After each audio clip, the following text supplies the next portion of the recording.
In northern Minnesota, there is a Paul Bunyan Memorial Park, where there's actually a grave site with an immense burial mound that is supposed to be the final resting place of that giant of American folklore, Paul Bunyan, the lumberjack who could knock down a dozen trees with one blow of his mighty axe. There's a gravestone that says he died in 1893, but it's a fraud. It's a fraud, I tell you. What really happened in 1893 was only that Paul got a little bit overconfident, because he had built up a record of beating back the forces of nature. He had gone up into the mountains and he had straightened out those winding logging roads. He had wrestled an ornery river and straightened it out. And that was the year of a winter that went on and on and on. It went into May, June, July. Now, Minnesotans are pretty hardy people, but finally they turned to Paul and they said, Paul, we know you can do something about this, and you've got to save us. So Paul had the fabric mill make him up a sack that was about the size of 10 circus tents.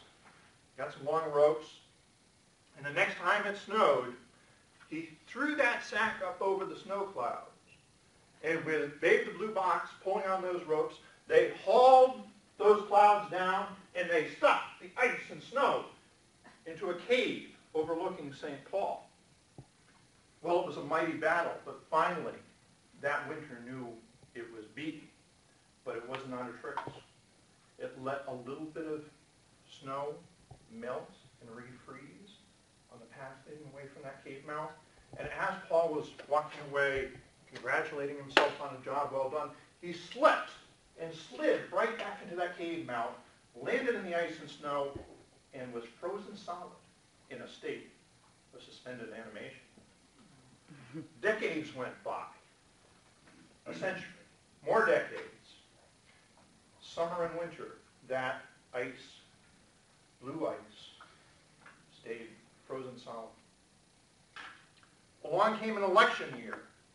There was a convention center downhill from that cave where the debate for an open Senate seat was held. And a blast of superheated rhetoric came up the side of the hill and melted the ice in a flash. Paul came forth from the cave, none the worse for wear, except that his freeze-dried clothing crumbled off him like dust. So the next day, a 3-story tall naked man walked into the suburbs, rather startling the local citizens. One gentleman was so startled he came out on his porch with a shotgun and took aim. Paul spat at him. And the man was lucky he didn't drown. Paul said, "Don't you know who I am? I'm Paul Bunyan. I'm the greatest friend this state has ever known." Well, people realized he did look kind of like the pictures from the storybook. They'd just never seen him without his pants before. Somebody got him a blue tarp that he could wear around his waist like a kilt. And they took him to Denny's, where he had a dozen Grand Slams and drank a vat of coffee. Started feeling a little more awake. Now, there are statues of Paul Bunyan and Babe the Blue Box at roadside attractions all over this part of the country. And in this particular town, there was also a men's warehouse that had a Paul-sized mannequin in a 3-piece suit. So the folks took him to the mall. Pretty soon there was a naked mannequin and a fully clothed Paul Bunyan. "You look pretty good at that," said a voice. Out of the crowd stepped Jesse Ventura, former governor of the state of Minnesota and a one-time professional wrestler, looking kind of like a miniature Paul Bunyan. "Why don't you run for Senate? You can save us from these Republican clowns they've got running." Well, Paul had never turned away from a challenge in his life. Right away he said, "Sure." Now, the campaign had no money, but that was no obstacle. Paul just walked from one end of the state to the other, bellowing out, "Vote for me!" which was his campaign slogan and his entire platform. Vote for me! But it worked. It was simple. Got people's attention, even though he was a write-in candidate on the ballot. On election day, it was Paul Bunyan by a landslide. Now, it's true that he didn't really know quite what he was getting into until all the consultants and the briefers descended upon him and tried to educate him on 21st century politics. When he was sworn into office, he had to take a freight elevator into the Senate building, and his committee assignments were decided based on which rooms had the highest ceilings and the broadest doorways. But he accomplished some things. Early on, he got lost one time, and he stumbled into this smoke-filled back room where they were making up the pork for the next legislative session. So Paul had a pig roast out on the Capitol steps.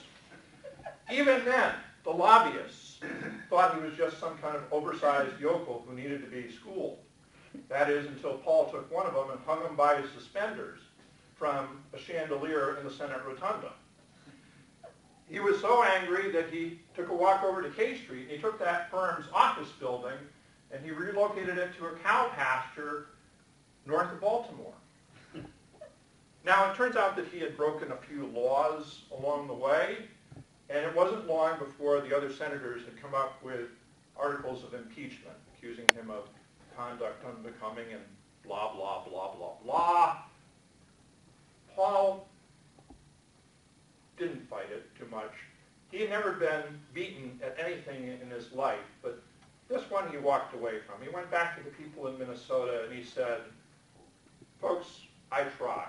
It is going to take a bigger man than Paul Bunyan to straighten out Washington." Mr. Toastmaster.